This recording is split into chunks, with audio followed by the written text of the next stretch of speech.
शांति के पक्ष में हैं, वहाँ शांति हो, लोगों को न्याय मिले और न्याय मिलना ज़रूरी है। ये पूरा का पूरा प्रशासन और सरकार का कराया हुआ झगड़ा है। अन्याय अगर किसी ने किया तो सरकार और प्रशासन ने मिलकर किया है। वहाँ के लोगों का न्याय मिले, शांति हो, और शांति बीजेपी कभी पसंद नहीं कर सकती। जब एक एक्ट है, प्लेसेस ऑफ वर्शिप एक्ट है जब, तो आप क्यों इस तरह की बात कर रहे हैं, क्यों इस तरह का काम जानबूझ के कर रहे हैं? उत्तर प्रदेश के संभल में 24 नवंबर को शाही जामा मस्जिद के सर्वे के दौरान हिंसा भड़क उठी थी। इसमें 4 लोगों की मौत हो गई थी, जबकि कई लोग घायल हुए। वहीं इस हिंसा के बाद से प्रदेश में सियासत तेज हो गई और इस मामले को लेकर विपक्ष योगी सरकार पर हमलावर है।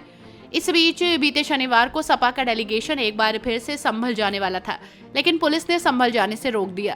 इसके बाद सपा मुखिया अखिलेश यादव ने योगी सरकार पर जमकर हमला बोला है। उन्होंने सरकार और प्रशासन पर संभल हिंसा की घटनाओं को अंजाम देने का आरोप लगाया। इसके साथ ही उन्होंने कहा, हम सभी शांति और न्याय का समर्थन करते हैं। प्रशासन के बयान सरकार के इशारे पर दिए जाते हैं। लोगों को न्याय दिलाना सरकार की जिम्मेदारी है। समाजवादी पार्टी का डेलीगेशन संभल जाना था। हम सब लोग शांति के पक्ष में हैं, वहाँ शांति हो, लोगों को न्याय मिले और न्याय मिलना ज़रूरी है। लोग और जो प्रशासन बातें समय समय पे कह रहा है, वो सरकार के इशारे पे कह रहा है। जिसने इतना प्रतिबंध लगाया, ये प्रतिबंध और इतनी तैयारी फोर्स की अगर पहले होती तो इतनी बड़ी घटना नहीं होती। लोगों को न्याय का भरोसा दिलाना ये सरकार की जिम्मेदारी है। न्याय और लोगों को न्याय मिलेगा, इसके लिए प्रशासन और सरकार की जिम्मेदारी बड़ी बनती है। लेकिन जो कुछ संभल में हुआ है, पहले दिन जब सर्वे हुआ किसी को आपत्ति नहीं थी, सभी लोगों ने मिलकर के सर्वे कराया। आखिरकार दोबारा सर्वे क्यों करने का मन बनाया प्रशासन ने, दोबारा बनाया। और जब जा रहा था सर्वे की टीम में तो बीजेपी के कार्यकर्ता क्यों गए? ये पूरा का पूरा प्रशासन और सरकार का कराया हुआ झगड़ा है। अन्याय अगर किसी ने किया तो सरकार और प्रशासन ने मिलकर किया है। उन्हें न्याय मिले, वहाँ के लोगों का न्याय मिले, शांति हो, और शांति बीजेपी कभी पसंद नहीं कर सकती।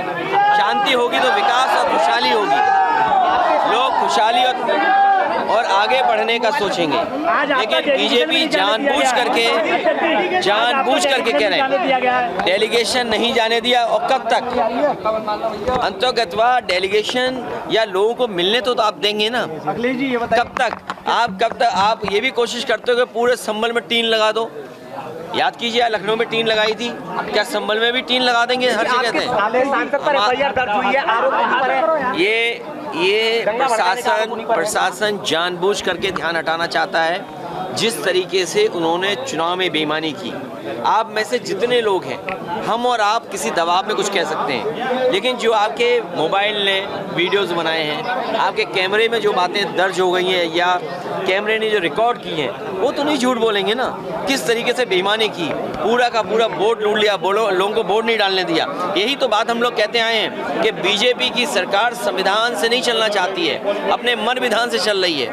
और जब एक एक्ट है, प्लेसेस ऑफ वर्शिप एक्ट है जब, तो आप क्यों इस तरह की बात कर रहे हैं, क्यों इस तरह का काम जानबूझ के कर रहे हैं? आपकी जो मुख्य पार्टी है, मुख्य विचारधारा है, उसके लोग भी यही कहते हैं कि ये जरूरी नहीं कि हर जगह आप खो दें। अखिलेश जी, संभल के उपद्रवियों को शहीद बताया जा रहा है, क्या कहेंगे आप? देखिए, जो ये भाषा किसकी है? इस भाषा का कोई स्वीकार नहीं करेगा लोकतंत्र में। ये पूरा सब कुछ कराया हुआ प्रशासन का है। कमिश्नर ये कह रहे हैं कि 10 तारीख के बाद भी आ सकती है समाजवादी पार्टी का डेलीगेशन। 11 तारीख को बुला लें कमिश्नर साहब। तो इसका मतलब अगर आप कमिश्नर ही सरकार चला रहे हैं, इसका मतलब तो 11 तारीख को बुला लें।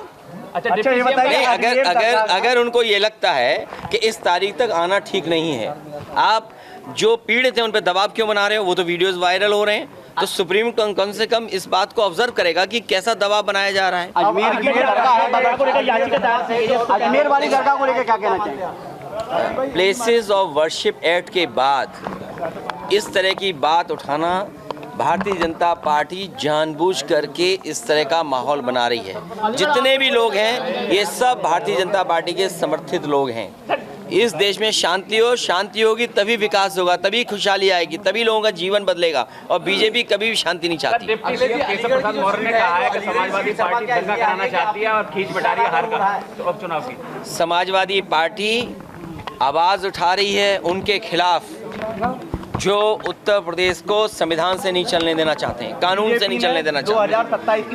किसने नहीं देखा कि बूथ लूटा गया? अखिलेश जी, कोई सियासत नहीं है किसी स्टेटस को लेकर के। ये जो लोग सियासत करना चाहते हैं वो शिक्षा के क्षेत्र में कोई काम नहीं करना चाहते। की मांग तैयारी है हमारी उनकी कोई तैयारी नहीं है। इस बार जनता उनको हराने जा रही है।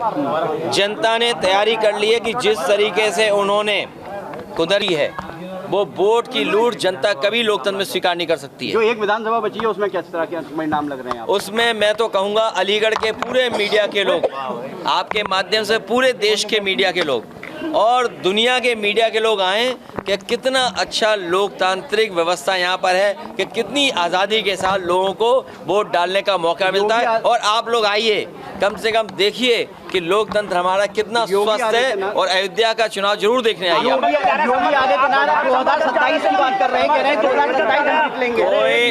2027 की बात कर रहे हैं, 2027 जीतेंगे। ये जो बेईमानी की है, लूट की है वोट की, वो केवल अपनी कुर्सी बचाने के लिए की है। संभल हिंसा को लेकर विपक्ष लगातार योगी सरकार को घेर रहा है और पुलिस प्रशासन की कार्यशैली पर सवाल खड़े हो रहे हैं।